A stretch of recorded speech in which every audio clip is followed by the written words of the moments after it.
What if the strongest support you'll ever receive in your golden years doesn't come from the people who share your blood, but from unexpected places that most never see coming? The fourth pillar is lifelong curiosity. So often, we mistakenly assume that aging means the end of learning, the closing chapter of our ability to grow and explore, but nothing could be further from the truth. In fact, curiosity, especially in later years, becomes the gateway to new experiences, friendships, and triumphs over monotony. Take, for example, the retired engineer who took up painting at 75, or the grandmother who joined an astronomy club because she'd always wondered about the stars. Their stories are not rare. Every community has elders thriving on small discoveries, picking up new hobbies, or traveling to places they once only dreamed about. Curiosity is the antidote to stagnation. It keeps the mind agile, the spirit vibrant, and life infused with possibility. It counteracts the shrinking world that sometimes comes with old age, reminding you that new beginnings can happen anytime you're bold enough to ask, "What if I tried something new right now?"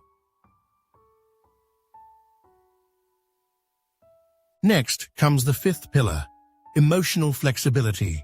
Life after 60 brings its fair share of loss, change, and unexpected turns. Friends pass away, health fluctuates, familiar routines dissolve. Clinging rigidly to how things used to be only prolongs the pain. Instead, those who thrive embrace the art of adaptation.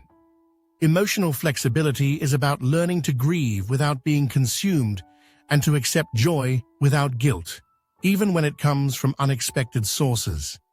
It's the grandfather who, after years of silence, builds a deep connection with a next-door neighbor rather than his own son.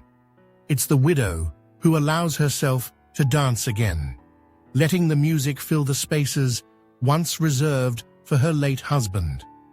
Flexibility is what lets you bend without breaking.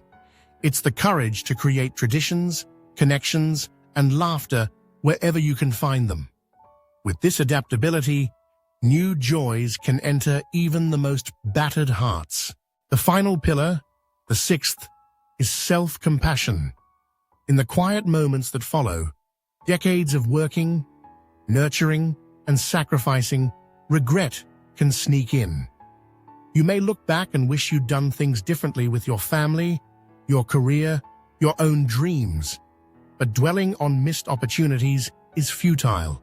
Self-compassion asks you to offer yourself the same forgiveness and understanding you so willingly extend to others. It's sitting with yourself and saying, "I did my best with what I had and what I knew." It's soothing the aches, giving yourself rest, and celebrating the little things, like making your favorite breakfast or finishing a puzzle just for the satisfaction it brings. This self-kindness is especially crucial when others aren't around to cheer you on. With self-compassion, you become your own steadfast companion, your own champion through every new phase.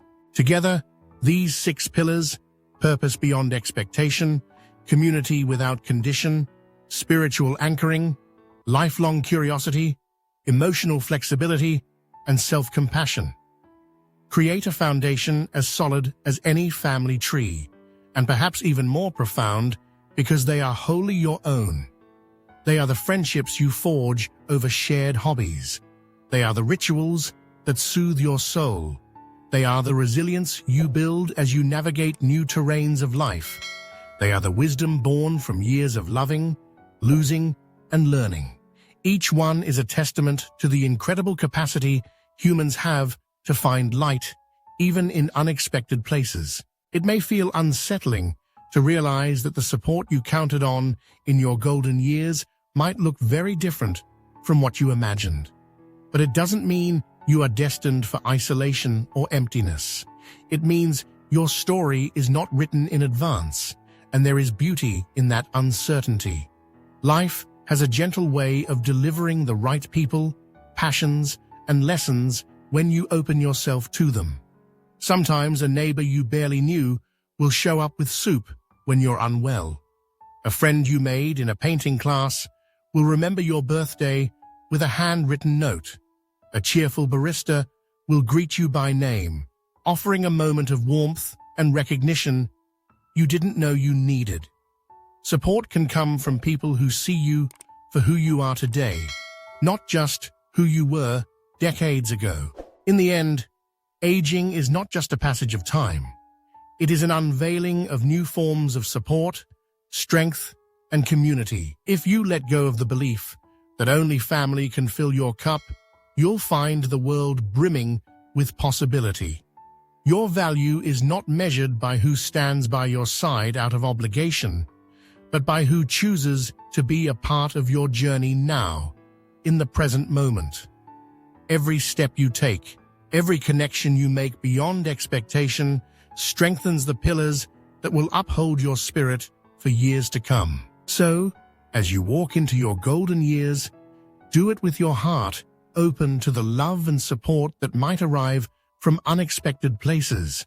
Welcome the gentle friendships, the newfound passions, the quiet rituals of comfort and meaning. Let these 6 pillars carry you across the threshold of later life, not just surviving, but truly thriving in ways you may never have imagined. In doing so, you'll discover that even when family isn't always there, you are far from alone. The strongest support often comes not from those who share your blood, but from the hope, courage, and goodwill you nurture within and around you, especially when life takes an unexpected turn. Healing through creation is one of humanity's oldest remedies, rooted in the belief that every act of making is also an act of mending. For those over 60, the urge to create isn't just a pastime. It becomes a vital passageway to healing.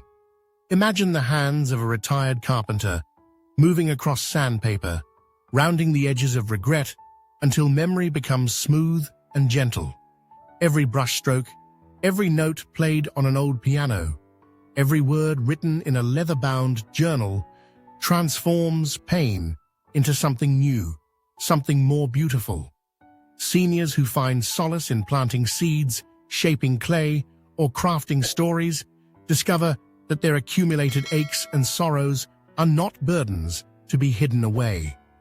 Instead, those emotions become fertile ground from which new hope can blossom. The heartbreak of loss is spun into stories that guide others. Lingering regrets are woven into vibrant tapestries or painted across wide stretches of canvas, each color a testament to endurance and imagination. In creation, there is release.